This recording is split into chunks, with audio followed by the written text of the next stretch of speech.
கமநாயக்கன்பட்டி கிராமத்தில் தரைப்பாலத்தில் தண்ணீர் தேங்குவதை உடனடியாக சீர் செய்யாவிட்டால் ரேஷன் கார்டு, வாக்காளர் அட்டை, ஆதார் கார்டை ஒப்படைத்து தொடர் போராட்டத்தில் ஈடுபடுவோம் என பொதுமக்கள் எச்சரிக்கை விடுத்துள்ளனர். தருமபுரி மாவட்டம் பாலக்கோடு பி. கொல்ல அள்ளி ஊராட்சியில் உள்ள கமநாயக்கன்பட்டி கிராமத்தில் ரயில்வே கேட் அமைக்கப்பட்டிருந்தது. இதன் வழியாக கமநாயக்கன்பட்டி, சவுலூர், மோட்டூர் உள்ளிட்ட 10க்கும் மேற்பட்ட கிராமங்களைச் சேர்ந்த 5000த்திற்கும் மேற்பட்ட பொதுமக்கள் வசித்து வரும் இப்பகுதியில் பொதுமக்கள், மாணவர்கள் பள்ளி, கல்லூரிகளுக்கு செல்வதற்கும், விவசாயிகள் தாங்கள் விளைவித்த காய்கறிகள், கரும்பு, மரவள்ளி கிழங்குகள் உள்ளிட்ட விவசாய பொருட்களை கொண்டு செல்வதற்கும் முக்கிய வழியாக இந்த ரயில்வே கேட் பாதை இருந்தது. இந்த ரயில்வே கேட்டை ரயில்வே நிர்வாகம் கடந்த சில மாதங்களுக்கு முன்பு மூடிவிட்டு அப்பகுதியில் தரைப்பாலம் அமைத்தனர். ஆனால் மழைக்காலங்களில் தண்ணீர் வெளியேறுவதற்கு பதிலாக தண்ணீர் வெளியே இருந்து உள்ளே வருவதால் சுமார் 6 அடி அளவிற்கு தண்ணீர் தேங்கியுள்ளது. இதனால் போக்குவரத்து பாதிப்பு ஏற்பட்டதை அடுத்து 50க்கும் மேற்பட்ட பொதுமக்கள் மாவட்ட நிர்வாகத்தை கண்டித்து ரயில்வே தண்டவாளம் அருகே நின்று ஆர்ப்பாட்டத்தில் ஈடுபட்டனர்.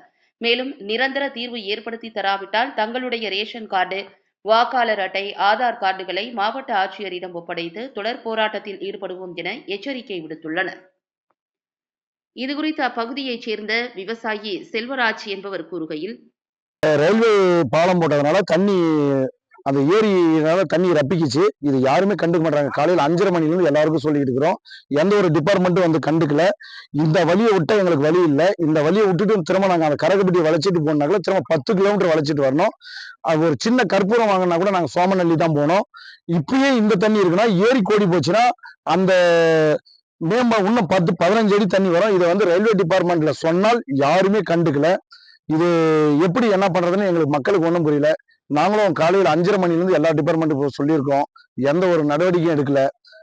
இன்னைக்கு ஸ்கூல் லீவுன்றதுனால ஸ்கூல் பிள்ளைங்க போகல. நாளைக்கு ஸ்கூல் பிள்ளைங்க போனாங்களே ஸ்கூல் பிள்ளைங்க போறதுக்கு வழியே கிடையாது. பாலக்கோட்டில் யாருனால அந்த நைட்டு பேஞ்ச மழையில வந்து பாத்தீங்கன்னா அந்த சுரங்கப்பாதையில இருந்து ஒரு 10 அடி அளவுக்கு தண்ணி தேங்கிச்சு. தண்ணி தேங்கி தகவல் வந்ததும் மாவட்ட நிர்வாகத்திலமா வடிச்சிருக்கோம். அது இல்லாம செப்டி டேங்க் வண்டியும் 2 வர வச்சிருக்கோம். அவங்களும் தண்ணி வடிச்சிட்டு இருக்காங்க. இப்போ நாங்க வந்ததுக்கு அப்புறம் ஒரு 4 அடி தண்ணி குறைஞ்சிருக்குது. இன்னும் கொஞ்ச நேரத்துல வந்து தண்ணி குறையுன்னு எதிர்பார்க்கிறோம். மக்களுக்கு வந்து தீர்வு ஏற்படுத்தி கொடுத்துருவோம். நன்றி. பேரு வட்டாட்சியர் ரஜினி, பாலக்கோடு.